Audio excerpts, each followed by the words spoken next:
अस्सलाम वालेकुम जी दोस्तों ते भरावो के हाल चाल है। उम्मीद है सारे भरा ठीक हो सन। असाने भरावां नाल शौक भी अच्छा जा रहा उसी मैं गुलाम मुस्तफा तुसी देखण लगे हो पुआंच पिजन चैनल।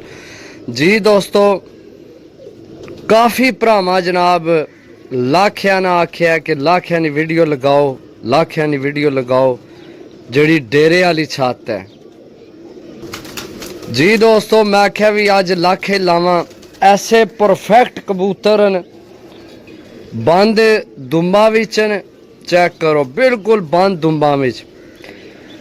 पर कुंदे नी गल कीती जाए ऐसा नायाब पर कुंदा कि मेरे ख्याल लाखियां विच बहुत घट ही है पर कुंदा मिलना है।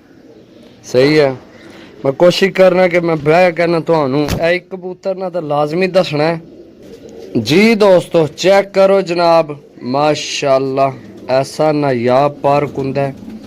आखिरी कन्नी छोटी सी सही है सिल्की बिल्कुल सिल्की परां विच है। ते सब तू मजे नी गल काले नाहन ते खुश्क पंजियां विच टोटल इको कैटेगरी ने कबूतर न जेड़े लाखे न मजबूत हड्डियां विच बंद जोड़ां विच। बाकी इन्हां ना आखिरी रिंग है ना काला वो भी वाजिया बाहर है। मैं तुहानू आखना शौक कराना जी दोस्तों चेक करो आखना शौक करो। काला रिंग नहीं बाहर वाला ये भी वाजिया है। सही है बिल्कुल वाजिया बड़े परफेक्ट कबूतर बने न बहुत अच्छे। सही है पहला बाकी टोटल इको कैटेगरी ने। जी दोस्तों दूसरा चेक करो माशाल्लाह सही है। बाकी तुहानू ये दसा कि ये जिहड़ी ब्लड लाइन है ना ए लाखे जिहड़ी ब्लड लाइन है ये उस्ताद राजा काका साहब फखरे पाकिस्तान। सही है करोड़ा दिलां नी जान उस्ताद राजा काका साहब ऑफ जेलम ये ओही ब्लड लाइन है जिहड़ी उन्होंने घर जनाब लाखे उन्होंने घर उड़ने ने पे। सही है चेक करो जनाब ते नंबर जेड़े नंबर ना जोड़ा उसना नंबर पे है क्योंकि उन्हें आख्या भाई ये ऐसी ब्लड लाइन है कि तुसी उड़ा भी सकने हो ते जोड़ियां च भी इस्तेमाल कर सकने हो। ये अल्लाह ने हुक्म नाल दोवां पासे परफेक्ट ब्लड लाइन है समझो। जी दोस्तों चेक करो पट्ठी तकरीबन 21 साइज ने बने ने सारे। सही है 21 साइज ने। हुण इसकी रंग तुहानू नज़र आ रहा उसी ये उन्होंने डेरे वाली छत ना पक्का कलर है। सही है सिरी तो क्रीच लगी ही है। चेक करो मैं दसिया भी एक कबूतर सिर्फ दसने की जरूरत है बाकी टोटल ब्लड लाइन एक ही चीज़ है। ते मेरा नहीं ख्याल कि जनाब एक ही घर ने एक ही ब्लड लाइन एक ही नस्ल तुहानू किधरों मिलनी होवे। सही है ये मैं इस गल्ला क्योंकि काफ़ी भरावां जनाब आख्या कि जनाब पहला लाखे लगाओ। सही है तो मैं लाखे मैं पहला लगान लिया। हालांकि उन्होंने जेड़े सार पार होने लगे ना कबूतर वो सारे तकरीबन उन्होंने सारे घर ने यानी कि एक कबूतर भी उन्हें दूसरी जगह तो को नहीं ले आ। सही है ना कोई वारा बिच। जी दोस्तों यह बिल्कुल लवी पट्ठी है। इसकी भी जनाब उन्हें नंबर दिते है जेड़े जोड़े विच उन्हें बनाई है। ब्लड लाइन सेम है एक ब्लड लाइन है।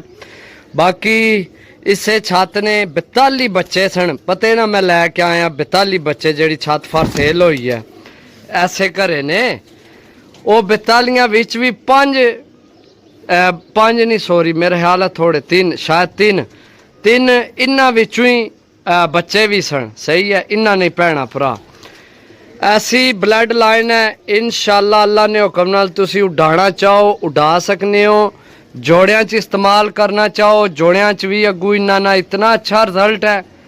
सही है बाकी है इन्हां की नंबर पे न इन्हां हुण उड़ना सी अगू फिर असू वसाखे उड्डे सन अगू असू भी इन्ना उड्डना सी हुण ए कबूतर। सही है ये भी हुण नवां पार सार करने सन पे। सही है यानी कि भाई बहुत अच्छी तगड़ी छात सी अच्छे मुकाबले खेडने सन, बस किसी वजह तो उन्हें शो ख़त्म किया। ये हो गए ने तुहाडे 4 जी दोस्तों। चेक करो जनाब, उन्हें चेक करो, सही है। इसना कलर थोड़ा जा गाढ़ा हो गया, सही है। ब्लड लाइन सेम है, बिल्कुल एक ही चीज़ है। इसकी भी नंबर पे है, जेड़े जोड़े विचों उन्हें ये बनाई है, सही है जी दोस्तों। चेक करो यार, असल ना ये बहुत घाबरे ने। उन्हें भाई भी दसिया सी कि जनाब असी ना बहुत घट ही पकड़ने आ, सही है। तो खफकी बड़े खाने पे इन्होंने दिल भी बसना, असी इस विचों आजाद होइए इस जगह तो, सही है। एक इधर जनाब छाला मारना, एक इधर मारना है, चेक करो ना, सही है। ऐ तो जनाब हुण थोड़ा ठीक होया, बाकी है जेड़े ना ये आइए भी जेड़ा ना इन्होंने दिल भी बाहर निकली है, समझो। चेक करो जनाब जी दोस्तों, चेक करो जनाब। अच्छा एक मजे की गल इन्होंने विच पत्ती के है, इन्होंने सारियां विच बिल्कुल यंग पीस हैं, बिल्कुल यंग पीस, यानी कि कोई ये इन्होंने विच ज्यादा उम्र ना कबूतर नहीं होया, सही है। ज्यादा उम्र ना कबूतर नहीं होया, बिल्कुल यंग पट्ठियां पट्ठे इन समझो, सही है। ए चेक करो जे अगर एक खलोवन ना एक जगह उन्हें खाने हफकी पे, ए चेक करो हूँ ओ चमुट गया ऊपर, ए ला, सही है। बाकी ये है हूँ चेक करो जनाब, ये बाकी खिलौने नहीं पे। असल मनु आपू बड़ा इन्ना तो गुस्सा चढ़ रहा है, तो गर्मी बड़ी है, बाकी हूँ के कर सकने जनाब, सही है जी दोस्तों। ए पट्ठी चेक करो, ये जनाब मैं अपने दूसरे कबूतरों में तुहानू देन लगे हैं, सही है। वो एक ही घर ने सारे, एक ही ब्लड लाइन है, कोई जनाब 19-20 फर्क को नहीं ब्लड लाइन विच, ते ए दूसरी ब्लड लाइन विच है, सही है। सिरी तो थोड़ी क्रीच लगी सी, खम निकल आए, सही है। बाकी पट्ठी चेक करो जी दोस्तों, चेक करो, ये भी मैनू बहुत अच्छी लगी है। इस गल्ला मैं है भी भरावां की नाल इन्ना विच ही दईए। चेक करो जनाब, ये पट्ठी सही है। ये इन्होंने नाल नहीं, सही है। ये ब्लड लाइन हो रहा है, ये मेरे को सी पई, तो मैं है भी चलो सारे लख लान लगे हैं, तो ये जनाब विच तुहानू दे दें, सही है। ये पीस हो गए ने 2 3 4 5 6 तो 7 ही पीस ने। जिस भरा जनाब लैने होए तो राबता नंबर 0325 52 40 630, 0325 52 40 630। कॉल व्हाट्सएप पे ही नंबर है, राबता करके जनाब लै सकते हो। ओके, अल्लाह हाफिज़।